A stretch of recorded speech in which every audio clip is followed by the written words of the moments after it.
We just arrived in Lier and we're going to see a Grand Prix here today, so let's go.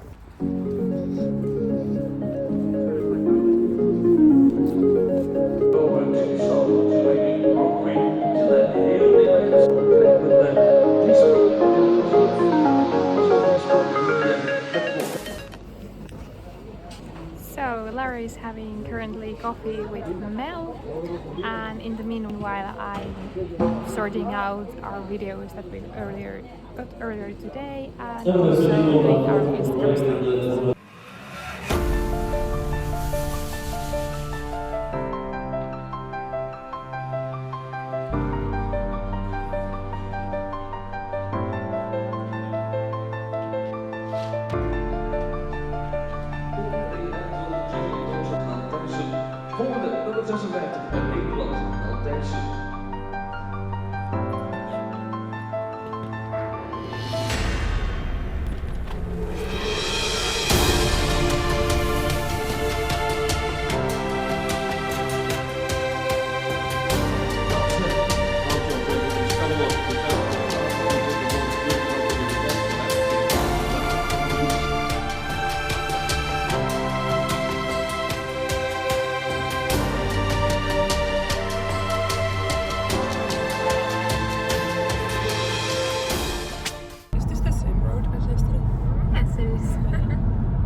Alright, good morning. We are taking you along to a realistic day here. We are driving to Mel's again. It's foggy as we were living in Harry Potter, so only the Dementors are missing. And yeah, so it's gonna be a fun day. I'm gonna see Mel ride, we're just gonna hang there, and it's gonna be a good day. We're trying to take you along to all the messiness and weird stuff that usually happens when we're on the road. So yeah, let's see how it goes.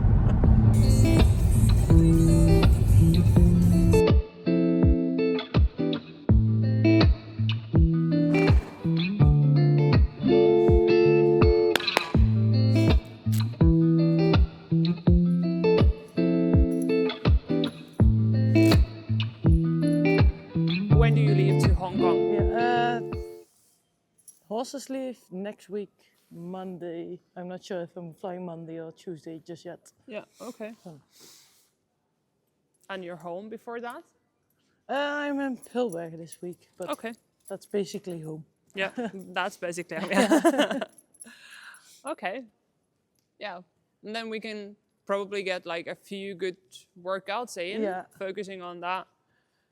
And then just when traveling, focusing on keeping the body feeling good. Yeah. A few weeks ago, before Christmas, I went training with someone. He's like, every time, like, I should like more sit around the horse and like, Yeah. I tend to lean like forward. Yeah. Like every time, like, it's not like bad, but I tend to lean like forward like this, like, and then I also like before the jump and after the jump, I lean forward and then, like, I don't make myself long. I should be longer in the saddle. Yeah. So for sure my balance will be better if I do that as well. Yeah. Or the ability to be tall and be upright, especially for short jumpers, it's very connected how effectively you can use your hip, which is then connected to how well your body is able to use the posterior chain. But if this is weaker in relation to the adductors, which is a big stabilizing muscle for the hip, and it's of course strong with every equestrian because it needs to be. It tilts your hip like a little bit forward, so you end up being in this forward position from the hip, which results, for example, that it kind of lifts you off. Yeah. You feel like you're more like on top of the horse rather than like super deep around Yeah, like the I horse. get like I noticed like I get like a bit loose in the saddle sometimes. Like when I don't focus on it, like I get loose, like my knees get loose from the saddle. Because when the hip, we can look at the seat in a way that we have hip, then we have rib cage, and then we have head. And we want them to be aligned. It's not like one static place where it needs to be, but when it's aligned and when your hip is not like locked in some position, then it's easy to get the upper body on top of it. Yeah.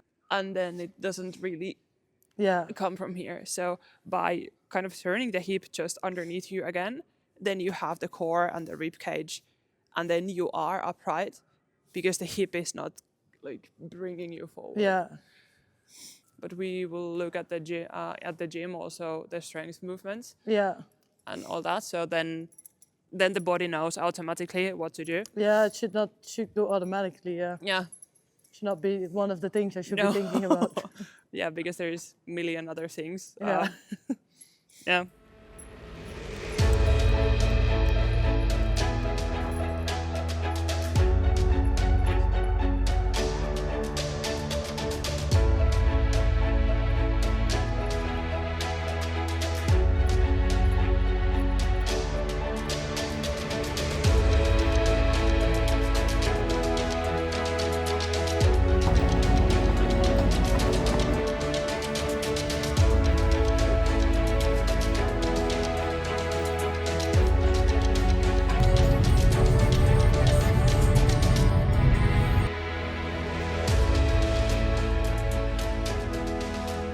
The side, I rotate here. Try to keep the elbow straight. And now really focus on moving the shoulder blades. Yeah. Good. Okay, one. Learn how to absorb Yeah, it's like the impact that comes from landing. land softly. Yeah. Yeah. It doesn't like hit your body in that Yeah. way.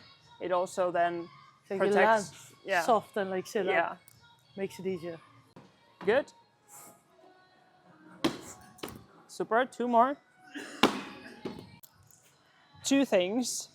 What I want you to focus on is, first, imagine there is like a high chair behind you, so that you really also use the hip, so Okay. that your hips also go back. Yeah. That it's not only knee going forward. And then the other one is that it's super dynamic coming back up. Okay. So that when you go down, and then you really are it's like you want to do it coming. fast, not like Yeah, it's like, so that it's not super slow yeah, and grindy, that it still keeps the yeah, dynamicity in it. So those are the two things, because also that is needed so that you can again be elastic, yeah, so that it's not like you get stuck and then you're like, "Gah," having to Yeah. pull yourself out from there. Okay. Yeah. Squeeze in here. Yeah. And especially in the beginning, first like really here so that it doesn't go up. All right, good. Here we can see actually the same thing that you were saying, that in Yeah. riding it easily goes here. yeah, And it happens because this muscle has three parts. yeah. The upper part does this, so it Yeah. lifts up, and that is like, I do that a lot. it's like, okay, Yeah. I want to do this.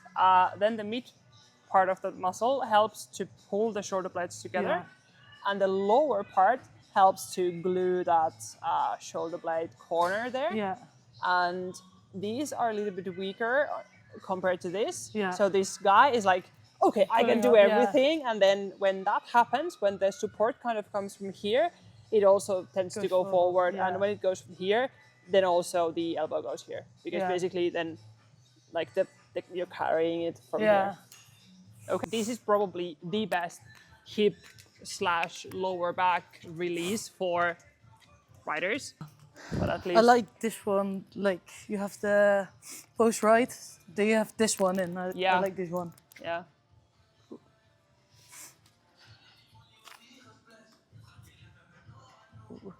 And then this one over. Yeah, and then rotate on this side. And then you can just kind of breathe out and let the band kind of, pull there. I must like feel way more in my lower back if Yeah. I would do it without the Because lash. deep there is a muscle, which the role of that muscle is to squeeze it tight, like Yeah. shorten this. Yeah, And it really is also one of the Yeah, like movements here. that when the horse's movement, like the energy and the impact comes into your body, it's the one working super hard to protect the back. yeah, It gets very tense very easily. So this is like releases the pressure nicely. yeah. I should just like you. Sometimes you like try to put pressure against the elastic, but you should just not No, you just, put any pressure on. you can just let it pull. That's and, nice. Yeah, it's super. It just is very comfortable. Yeah. These are like just one of these green ones, but if like after work. So what you gonna do tomorrow with the horses? I have to ride the whole day. I have to go training with one. Alright, so we just came from the gym training with Mel, and it was so nice seeing her for the first time in person. I have been working with her for a few months, but being in Finland and everyone being here, it's always remote work, so it's so valuable when I actually get to be here in person. And I don't know, I always a little bit struggle, especially when we first meet, that where is the balance in a way of just trying to keep the meeting and interaction just genuinely two people working together and not making all about content, but still as a small business, as a business with very small resources, we also need to maximize all the moments of this trip, for example, for the content that we can. So that's always a bit of a struggle in my head, how to balance it out in a way that it doesn't feel like we're here for content only, because that, like, obviously it is a major part, it's so important, but then also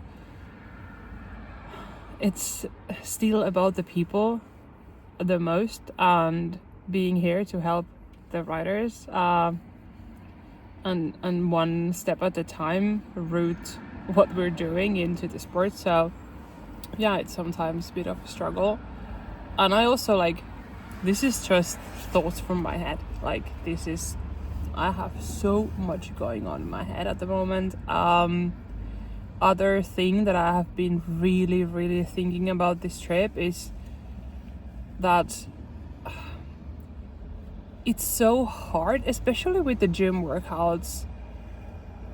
I think we need to do some we're gonna bring some improvements to the workout plans again this spring also, but to find the balance and find the tools, like how can we make the app better understand the different levels of the gym training, because already, like, the riders that we have worked with on this trip, they're like, every single one of them is in so different level, and they enjoy a little bit different things in the gym training, and they are, like, the things that they're confident with are very different, and then also I really do believe in the structure that we have now in the gym training. There is the warm-up, then there is the speed and coordination thing, which I do believe in. Like, it has to be there, if you ask me, because this sport is based on reaction speed. This sport is, like, it improves your overall athleticism.